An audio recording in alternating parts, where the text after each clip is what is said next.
एक दूसरे से माइनस करे, रिमेनिंग जो आपके पास आ जाए वो आपका तीसरा ऑप्शन होगा। तो मतलब क्या है कि पहले और दूसरे ऑप्शन से मिलकर भी आपके पास तीसरा ऑप्शन बन सकता। अभी देखिए डियर स्टूडेंट, अगर मैं इनको देखूं तो इसमें ये नीचे की तरफ है, फिर ये Pakistan navy short service commission non renewable MCQs. So dear students, navy के अंदर अभी जो शॉर्ट सर्विस कमीशन की जॉब्स आई है उन सब के अंदर आपको नॉन न्यूरेबल इंटेलिजेंस टेस्ट देखने को मिलेगा, जिसमें इंटेलिजेंस के टोटल 40 एमसीक्यूज होते हैं और आपको 18 मिनट्स का टाइम दिया जाता है। अभी इतने कम टाइम में आपने ये वर्बल नॉन वर्बल के क्वेश्चंस कैसे सॉल्व करने हैं, इनके लिए आपको ट्रिक्स आनी चाहिए, और आज के लेक्चर में नॉन वर्बल के यही ट्रिक्स हम आपको समझाने वाले हैं। सो चलिए स्टार्ट करते हैं आज का अपना। डियर स्टूडेंट, हमारा पहला क्वेश्चन क्या है, इसमें जिस तरह मैंने पहले आपको तरीकेकार बताए हैं कि हमेशा आपने क्वेश्चन को हॉरिजॉन्टली स्टडी करना है, आपने कभी भी ऊपर से नीचे की तरफ क्वेश्चन को स्टडी नहीं करना। अब यहाँ पर देखें, देखने से आपको पता चल गया है कि इस शेप को उठाकर इसके ऊपर रखा गया है और ये शेप आपके पास बन गया, यानी पहले और दूसरे को जमा करके आपके पास तीसरा वाला शेप बन रहा है। ये तरीकेकार है। अभी देखिए, दरमियान वाले लाइन को मैं क्यों पढ़ूं, क्योंकि अगर दरमियान वाले लाइन को पढ़ने पे मेरा एक भी सेकंड जा रहा है तो मैं क्यों उसको जाया करूं। मुझे तो पता चल गया है ना कि मैंने पहले और दूसरे ऑप्शन को एक दूसरे के साथ जमा करना है। अभी इसको अगर मैं उठाकर इसके सेंटर में रखूं तो मेरे पास शेप किस तरह से बनेगा, मेरे पास कुछ इस तरह का शेप बनेगा, जिस तरह ये सी वाला है। तो ये मेरा आंसर हो जाएगा। तो इसमें आप लोगों के लिए ट्रिक क्या था, इसमें आप लोगों के लिए ट्रिक ये था, आप लोगों के लिए सीखने वाली बात ये थी कि आपके पास नॉन वर्बल के अंदर क्वेश्चंस आते हैं जिसमें आपने पहले और दूसरे ऑप्शन को जमा करके तीसरा ऑप्शन मालूम करना होता है। इस तरह के क्वेश्चन आते हैं। या कभी कभार इस तरह से भी आ सकता है कि पहले और दूसरे लाइन को आप लोग एक दूसरे से माइनस करें, रिमेनिंग जो आपके पास आ जाए वो आपका तीसरा ऑप्शन होगा। तो मतलब क्या है कि पहले और दूसरे ऑप्शन से मिलकर भी आपके पास तीसरा ऑप्शन बन सकता। अच्छा देखिए डियर स्टूडेंट्स, आप लोग का दूसरा क्वेश्चन क्या है। अगर इस क्वेश्चन को मैं देखूं तो इसमें आप लोगों को हर लाइन के अंदर 3 डिफरेंट शेप्स नजर आ रहे। अभी यहाँ पर अगर मैं देखूँ तो ये वाला जो शेप है मेरे पास, यहाँ पर इनको डबल किया गया है, लेकिन इसको उल्टा करके डबल किया गया है। और यहाँ पर भी जो तीसरा शेप है वो बिल्कुल इसके अपोजिट है। मतलब ये है कि 1 वाला शेप जो है इसका बिल्कुल अपोजिट आपके पास क्या है, 3 वाला शेप है। लेकिन दरमियान में जो 2 वाला शेप है वो किस तरह से है, वो भी इस 1 और 3 को कंबाइन करके, 1 प्लस 3 को कंबाइन करके आपके पास 2 वाला शेप बना है। इस बात की आपको समझ आ रही है, क्योंकि अगर आप इनको और इनको कंबाइन करें तो दरमियान में 2 वाला शेप आपके पास बन रहा है। यानी मैं इस तरह से भी कह सकता हूं कि दरमियान वाले शेप में ये जो आपको नजर आ रहा है ना, तो ये आपका तीसरा वाला शेप है। ये जो आपको नजर आ रहा है ना, ये वाला जो आपको नजर आ रहा है ना, तो ये आपका ये तीसरा वाला शेप है। सिमिलरली यहाँ पर अगर आप देखें तो ये जो आपको नजर आ रहा है ना, ये वाला, ये जो आपको नजर आ रहा है, तो ये आपका तीसरा शेप है। तो आपका आंसर क्या हो जाएगा, आपका आंसर हो जाएगा सी। इसमें अक्सर स्टूडेंट सी और एफ के बीच में कंफ्यूज हो जाते हैं कि सी और एफ में मेरा आंसर कौन सा है, मेरा आंसर एफ क्यों नहीं है। क्योंकि वो अक्सर यहाँ पर देखते हैं कि सर, चूंकि इसमें तो इस तरह से भी ये क्वेश्चन हो सकता है कि इसमें मेरा जो पहला व नंबर है, पहला ऑप्शन है, इसको उल्टा करके तीसरा नंबर बनाएंगे। तो अगर मैं इसको बिल्कुल अपोजिट कर लूँ तो ये मेरा नीचे की तरफ आ जाएगा। लेकिन डियर स्टूडेंट, आप लोगों ने थोड़ा यहाँ पर भी फोकस करना है। जिस तरह मैं अगर यहाँ पर फोकस कर लूँ तो इससे मुझे पता चल रहा है कि दूसरा नंबर तीसरा नंबर शेप मेरा किस तरह से होगा। तो इसलिए आप लोगों ने जो इसको उल्टा करना है वो ये वाले शेप आपका यहाँ पर आ जाएगा। ठीक है, टोटल 360 टर्न देना है आपने। समझ आ गई। अच्छा, नेक्स्ट अभी अगर मैं इस क्वेश्चन को देखूं तो यहाँ पर क्या किया गया, यहाँ पर भी सेम वही रूल है। आपने इसको और इसको जमा करना है, आपके पास तीसरा नंबर का शेप बनेगा। मतलब आपने पहले और दूसरे शेप को जमा करके तीसरे नंबर वाला शेप बनाना है। दरमियान वाली लाइन को बिल्कुल ना पड़े ताकि आपका टाइम ज़ाया ना हो। आप इसको उठाए और इसको उठाए, इनको आप जमा करें। तो अगर आप इनको जमा कर लेते हैं तो आपके पास शेप किस तरह से बन जाएगा, ये आपके पास शेप बन जाएगा। ठीक है। अच्छा, अभी अगर मैं नेक्स्ट क्वेश्चन को देखूं तो यहाँ पर क्या है, यहाँ पर आपको नजर आ रहा है कि पहले आपके पास ये जो ब्लैक एरिया है ये आपके पास यहाँ पर है, फिर इसको मिड में लाया गया है, फिर इसको इस साइड पे लाएगा। मतलब इनकी मूवमेंट क्या है, इनकी कुछ इस साइड पे मूवमेंट हो रही है। दरमियान वाली लाइन को बिल्कुल ना पड़े, यहाँ पर ये देखिए ऊपर की तरफ है, यहाँ पर मिड में आ गए। अभी कहाँ पर आएगा, अभी इस तरह से ये नीचे की तरफ आएगा। तो आपका आंसर क्या हो जाएगा, बी हो जाएगा। तो देखिए डियर स्टूडेंट, ये कुछ क्वेश्चंस बहुत इजी है, लेकिन इन इजी क्वेश्चन को 2-3 तरीक़ों से मुख्तलिफ टर्न्स देके इनको मुश्किल बनाया जा सकता है। जस्ट मेन यहाँ पर काम क्या है, मेन आपका है मेथड को समझना। अगर आपको मेथड की समझ आ गई है ना कि ये चेंज किस तरीके से आ रहा है, ये चेंज किस तरीके से आ रहा है, और उस चेंज को अप्लाई करके आप लोगों ने आंसर कैसे मालूम करना है, तो आपके लिए काम आसान हो जाएगा। ठीक है। अच्छा, अभी नेक्स्ट आपके पास क्वेश्चन क्या है, यहाँ पर भी अगर मैं देखूँ तो देखिए आपके पास एक एरो है, पहले ऊपर की तरफ है, फिर यहाँ पर आया है, फिर यहाँ पर आया है। इट मीन्स कि ये कुछ इस तरह से, यानी क्लॉकवाइज इनको टर्न दिया गया है। अभी अगर मैं यहाँ पर देखूँ, अभी देखिए डियर स्टूडेंट, अगर मैं इनको देखूँ तो इसमें ये नीचे की तरफ है, फिर ये यहाँ पर आया है। अभी इसका क्या मतलब है, इसका मतलब ये है कि यहाँ पर भी क्लॉकवाइज रोटेशन हो रही है। तो अगर ये यहाँ पर आया है तो इसके बाद इसकी रोटेशन कहाँ पर होगी, ऊपर की तरफ होगी, तो ये ऊपर की तरफ आ जाएगा। अच्छा, ये तो मेरा क्लियर हो गया है कि मतलब मेरा कुछ इस तरह का शेप आएगा ऊपर की तरफ। अभी मैंने ये देखना है कि इसके अंदर कितने बबल्स आएंगे। तो देखिए यहाँ पर कितने बबल्स है, 1, यहाँ पर कितने 3 और 2। तो यहाँ पर क्या है 3 2 1, तो यहाँ पर क्या है 2 1, 3 वाला यहाँ पर नहीं है ना, तो मतलब इसके अंदर टोटल कितने बबल्स आएंगे, टोटल बबल्स इसके अंदर 3 आएंगे। तो आपका आंसर क्या हो जाएगा, आपका आंसर हो जाएगा डी। अच्छा, अभी अगर मैं यहां पर देखूं तो इस क्वेश्चन में क्या किया गया है, इस क्वेश्चन में आपके पास सबके अंदर एक जैसा शेप है, लेकिन इसमें इसकी मूवमेंट हो रही है। इसकी मूवमेंट किस तरह से हो रही है, क्लॉकवाइज इसकी मूवमेंट हो रही है, दरमियान वाली लाइन को छोड़ दे। अब यहाँ पर देखिए इसकी भी क्लॉकवाइज मूवमेंट हो रही है, पहले ये यहाँ पर है, अभी यहाँ पर है, तो अभी नेक्स्ट ये कहाँ पर आएगा, अभी ये यहाँ पर आएगा, और ये ब्लैक डॉट अपनी जगह पर रहेगा। तो मैं इस तरह से अगर एक प्लस बना लूँ तो ये ब्लैक डॉट अपनी जगह पर रहेगा, और यहाँ पर ये बॉक्स आ जाएगा। तो मेरा आंसर किस तरह से हो जाएगा, ये वाला मेरा आंसर हो जाएगा, यानी ए नंबर मेरा आंसर होगा। अच्छा, अभी अगर मैं यहाँ पर देखूँ तो यहाँ पर किस तरह से इसको सॉल्व किया गया है, यहाँ पर आप इन दोनों को कंबाइन करें, इन दोनों को कंबाइन करने से एक मेरे पास ये सर्कल आ जाएगा। अगर आप एक दो को जमा करें, ये सर्कल मेरे पास आ गया है, और इनमें से ये वाला डॉट अगर आप देखें तो ये एक जैसा है, तो ये यहाँ पर आ जाएगा, और दरमियान में ये लाइन हम छोड़ देंगे एक ही जगह पे। ठीक है, तो ये मेरा आंसर हो जाएगा। इसी तरीके से यहाँ पर भी अगर आप देखें तो यहाँ पर ये डॉट्स आपको जो नज़र आ रहा है, ये आपके पास कॉमन है।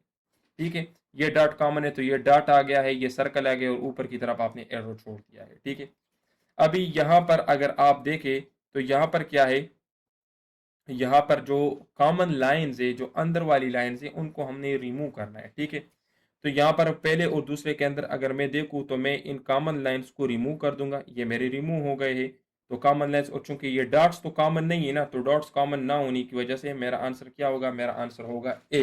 ए इसका करेक्ट आंसर होगा। ठीक है, और ये जितने भी आंसर्स मैं आपको बता रहा हूं, तो इनिशियल टेस्ट के अंदर वहां पर की के अंदर जो आंसर्स थे ना, तो ये वही आंसर थे। ठीक है, अपने आप से इसके ऊपर और तरह से तरीके लागू ना करें, क्योंकि अगर आप और तरीके से अपने जहन में इनको सॉल्व करोगे और तरीके ढूंढोगे ना, तो आपको लगेगा कि आंसर डिफरेंट है, लेकिन जो की के अंदर आंसर है और जो इसका उन्होंने जो सोल्यूशन बताया है, ये वही है। ठीक है। अच्छा, नेक्स्ट अभी अगर इस क्वेश्चन को मैं देखूं तो यहाँ पर क्या किया गया है, यहाँ पर आपको नजर आ रहा है इस शेप के अंदर टोटल 3 चीजें हैं। यहाँ पर एक ब्लैक है और यहाँ पर 2 ये है। अब यहाँ पर देखिए ये जो दो है जो कि इस साइड पर है, जो कि लेफ्ट साइड पर है, और ये दो जो राइट साइड पर है, ये एक दूसरे को कैंसिल कर लेंगे। जब कैंसिल कर लेंगे तो यहाँ पर क्या बच जाएगा, एक यहाँ पर ये ब्लैक बच जाएगा और एक यहाँ पर ये ब्लैक बच जाएगा। तो ये मेरा ये तरीकेकार होगा। मतलब क्या है कि आपने कैंसलेशन करनी है, जो बबल्स होंगे किस तरह से, जो सेम बबल्स होंगे लेकिन अपोजिट साइड पे होंगे। ठीक है, यानी राइट वाले लेफ्ट को कैंसिल करेंगे और लेफ्ट वाले राइट को। अभी अगर मैं यहाँ पर देखूँ तो यहाँ पर ये वाला बबल इस बबल को कैंसिल कर लेगा। अच्छा, तो मैं अगर इस तरह से एक एरो ड्रा कर लूँ तो ये एक यहाँ पर रह जाएगा, तो ये मेरा यहाँ पर रह जाएगा। ठीक है, अच्छा, ये मेरा एक इस तरह से यहाँ पर रह जाएगा, और एक कैंसिल हो गया है, तो कितने रह जाएंगे, दो। तो दो मेरे यहाँ पर आ जाएंगे। तो अभी मेरा आंसर कौन सा है, मेरा बी वाला भी ठीक है और सी वाला भी ठीक है, ये दोनों मेरे आंसर। ठीक है। अच्छा, अभी अगर मैं नेक्स्ट क्वेश्चन को देखूँ तो इसमें एक डिफरेंट रूल अप्लाई हुआ है। ठीक है, डिफरेंट रूल क्या है, डिफरेंट रूल ये है कि जिस तरह पहले लेक्चर में भी जो हमारे पेड स्टूडेंट्स हैं जिन्होंने हमारे कोर्सेज को ज्वाइन किया हुआ है, आपको पता है कि मैं आपको पहले भी बता चुका हूँ कि कुछ आंसर्स इस तरह से होते हैं, कुछ फिगर्स इस तरह से होते हैं जिसमें आप लोगों ने 3 डिफरेंट शेप्स को कंप्लीट करना होता है। जिस तरह देखिए यहाँ पर आपको 3 डिफरेंट शेप्स नजर आनी चाहिए। ये आपको नजर आ रहे हैं एक जैसे है। ठीक है, इसी तरीके से ये आपको नजर आ रहा है एक जैसे है, और ये वाला आपको नजर आ रहा है एक जैसे है। हाँ, बिल्कुल एक जैसे है।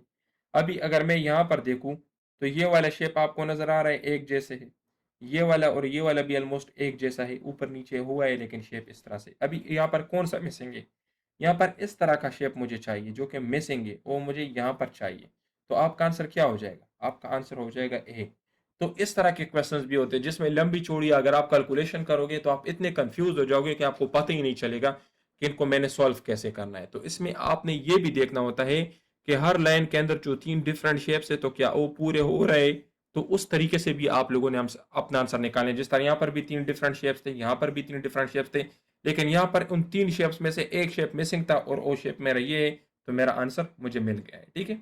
अच्छा, अभी अगर यहाँ पर मैं देखूँ तो यहाँ पर किस तरीके से इन क्वेश्चन की सोल्यूशन हुई है। यहाँ पर लेट सपोज ये मैं एल इसको कंसिडर कर लूँ, तो ये एल इसमें यहाँ पर आया है, इसमें यहाँ पर आया है। तो अगर मैं इन एल्स को यहाँ पर ड्रा कर लूँ तो पहले में एल इस तरह से है, ठीक है, ये मेरा एल हो गया। फिर इसमें किस तरीके से बना है, फिर एल इस तरीके से हुआ है, ठीक है, और फिर एल इस तरीके से हुआ है। तो अभी अगर आप यहाँ पर देख ले तो इसको इस तरह क्लॉकवाइज रोटेट किया गया है, क्लॉकवाइज इसकी रोटेशन हो रही है, इसको पूरे के पूरे को क्लॉकवाइज रोटेट किया जा रहा है और 4 हिस्सों में तकसीम करके। तो देखिए, पहले में आपके पास यहाँ पर था, दूसरे में आपके पास यहाँ पर था, तीसरे में यहाँ पर था। इस तरह से आपने सॉल्व करना। अभी इसको मैं छोड़ देता हूँ। अभी इसको भी हमने क्लॉकवाइज रोटेट करना है क्योंकि देखिए इसकी भी क्लॉकवाइज रोटेशन हो रही है ना। तो अभी अगर मैं देखूँ तो यहाँ पर ये है, यहाँ पर ये है। अभी आपके पास नेक्स्ट कौन सा आएगा? नेक्स्ट आपके पास बिल्कुल इसी तरह का आएगा, इसी तरह का आएगा लेकिन शेप एल होगा। तो ये मैं इस तरह से ड्रा करूँ, मतलब ये आएगा लेकिन उसके ऊपर शेप किस तरह से होगा? एल शेप होगा। तो आंसर आपका क्या हो जाएगा? ए आपका आंसर हो जाएगा। ठीक है। तो इसमें क्या है इसमें आप लोगों ने रोटेशंस को देखना होता है। कुछ नॉन वर्बल के अंदर आप लोगों ने रोटेशंस को देखना होता है कि ये रोटेशन क्लॉकवाइज हो रही है या एंटी क्लॉकवाइज हो रही है, क्लॉकवाइज हो रही है या एंटी क्लॉकवाइज हो रही है। और आपने ये देखना होता है कि अगर क्लॉकवाइज हो रही है या एंटी क्लॉकवाइज हो रही है तो कितनी हो रही है। जिस तरह यहाँ पर क्या था, यहाँ पर अगर मैं इसको 4 हिस्सों में तकसीम करता तो पहले हिस्से में यहाँ पर था, फिर यहाँ पर था, फिर यहाँ पर था। तो मतलब आपको पता चल गया है कि 1/4 रोटेशन हो रही थी। ठीक है। अच्छा, अभी अगर इस क्वेश्चन को मैं देखूं तो इसमें जुगाड़ क्या है? इसमें जुगाड़ आपके पास ये है कि पहले और दूसरे ऑप्शन को आप एक दूसरे के ऊपर रखें और इनके अंदर जो कॉमन लाइंस है उनको रिमूव करें। तो 1+2 करें, इनके अंदर जो कॉमन लाइंस है, जो कॉमन लाइंस है, कॉमन लाइंस जो आपको नजर आ रहे हैं, इनको रिमूव करें। इनको रिमूव करने के बाद जो शेप आपके पास बच जाता है वो आपके पास 3rd नंबर ऑप्शन होगा। ये तरीका है, ये आप इसके ऊपर लागू कर ले तो देखिए ये वाला शेप मैं यहाँ पर बना लेता हूँ। तो ये जो रेड कलर का एरिया है इसको आप माइनस करें तो ये शेप आपके पास बच जाएगा। दरमियान वाले लाइन को बिल्कुल पढ़ने की जरूरत नहीं है। अभी मैं क्या करता हूँ, मैं ये वाला शेप उठाकर, ये वाले शेप उठाकर इसके ऊपर रखता हूँ। तो जो एरिया रेड हो गया है इसको मैं माइनस कर दूंगा तो दरमियान में क्या रह जाएगा? एक इस तरह से क्रॉस रह जाएगा। तो मतलब आंसर मेरा क्या होगा? ए मेरा आंसर होगा। अच्छा, अभी अगर इसको मैं देखूं तो इसमें भी ऑलमोस्ट सेम उसी तरीके से आप लोगों ने सोल्यूशन करनी है। इसमें आपके पास क्या हो जाएगा? इसमें आप इस शेप को उठाकर इसके ऊपर रखें तो देखिए ये वाला शेप यहाँ पर मेरा आ जाएगा और ये वाला शेप मेरा यहाँ पर आ जाएगा। तो अभी कॉमन क्या है? ये वाले लाइन कॉमन है तो ये मेरा रिमूव हो जाएगा और इस तरह का शेप बन जाएगा। इसको पढ़ने की जरूरत नहीं है। अभी आप इस शेप को उठाए तो देखिए ये मैंने यहाँ पर बना लिया, ये वाला मैंने यहाँ पर बना लिया। तो ये 2 लाइन तो मेरे चले गए। यहाँ पर क्या रह गया? यहाँ पर ये रह गया और यहाँ पर क्या रह गया? यहाँ पर ये चीज। तो ये मेरा आंसर हो जाएगा। तो मेरा आंसर क्या होगा? मेरा आंसर होगा 3। यहाँ पर क्या किया गया? यहाँ पे भी 1+2 किया गया है। इनके अंदर जो कॉमन लाइन्स है, कॉमन लाइन्स, इनको रिमूव किया गया है और इनको रिमूव करने के बाद जो आपके पास ऑप्शन बचता है, जो आपके पास शेप बचता है, उनको आपने 3 के अंदर कंसिडर करना है। ठीक है। अच्छा, सेम अभी अगर मैं इसको देखूं तो इसमें भी यही तरीका मुझे नजर आ रहा है। ये ऑलमोस्ट एक जैसे ना मैंने एक साथ कंबाइन किए हुए हैं ताकि थोड़ा बहुत आपको पता चले कि देखिए ये क्वेश्चन चेंज नहीं है, ये वही क्वेश्चन है, वही तरीका आपने अप्लाई करना है। तो आपके टेस्ट में भी यही होता है कि आपको क्वेश्चन आते होते हैं, आप लोगों ने उस तरह के क्वेश्चन सॉल्व किए होते हैं, लेकिन जब आप उसको देखते हो तो आपको लगता है कि ये तो डिफरेंट है, ये तो मुझे नहीं आता। क्यों? क्योंकि जो तरीके आप लोगों ने सीखे हैं, जो तरीके आप लोगों को हमने पढ़ाए हैं, उसको आप लोग अप्लाई नहीं करते। अभी यहाँ पर भी आप इस शेप को इस शेप के ऊपर अप्लाई करें तो देखिए ये वाला लाइन मेरा इस वाली लाइन के साथ आ जाएगा। ठीक है। अभी ये वाला लाइन मेरा यहाँ पर आ जाएगा। ठीक है, ये मेरा हो गया है। अभी इसमें क्या किया गया है? इसमें इन दोनों के अंदर जो कॉमन लाइंस है ना, सिर्फ उन कॉमन लाइंस को छोड़ा गया है और बाकी पूरे शेप को हटाया गया है। तो तरीका तो वही है, जो कॉमन लाइंस है इससे पहले हम कॉमन लाइंस को हटाते थे, यहाँ पर कॉमन लाइंस को छोड़ा गया है। अभी इनके अंदर भी मैं देखूं तो देखे ये वाला लाइन इनके अंदर कॉमन है, कॉमन लाइन है या नहीं है, बाकी कोई कॉमन लाइन आपको नजर आ रहा है? मुझे तो नहीं आ रहा। तो अगर नहीं आ रहा तो यहाँ पर आपका आंसर क्या हो जाएगा, इस तरह से हो जाएगा, मतलब 3 नंबर आपका आंसर होगा। ठीक है। सो डियर स्टूडेंट्स, अगर आप इस तरह के हमारे कंप्लीट लेक्चर्स देखना चाहते हैं, वर्बल नॉन वर्बल के, और कंप्लीट एकेडमिक की तैयारी करना चाहते हैं, तो यह हमारा कांटेक्ट नंबर है। इस नंबर पर रब्ता करके आप हमारे नोट्स और कोर्सेज को ज्वाइन कर सकते हैं। इन नोट्स के अंदर हम आपको वर्बल देंगे, कंप्लीट नॉन वर्बल देंगे, इसके अलावा एकेडमिक देंगे, और ये सेलेक्टेड नोट्स होंगे, यानी जो आपका सेंटर है उसी सेंटर के मुताबिक ये नोट्स होंगे। इसके अंदर प्रैक्टिस डेटा भी है, टीचर सपोर्ट भी है जो आपको गाइड करेंगे। 6,500 इसकी फीस है, और इसके अंदर हम आपको इस तरह से समझाएंगे जिस तरह इस वीडियो के अंदर हमने, आपने हमारा कंटेंट देख लिया है तो ये हमारे नोट्स है, और अगर आपने हमारे क्लासेस ज्वाइन करने हैं तो 15,500 उसकी फीस है, और इससे आपका टेस्ट गारंटी के साथ क्लियर होगा। अगर आप ज्वाइन करना चाहते हैं तो हमारे इस नंबर पर रब्ता करके आप कोर्सेज को ज्वाइन कर सकते हैं। इंशाल्लाह कम से कम टाइम में हम आपको टेस्ट पासिंग गारंटीड तैयारी करवाएंगे। वस्सलाम।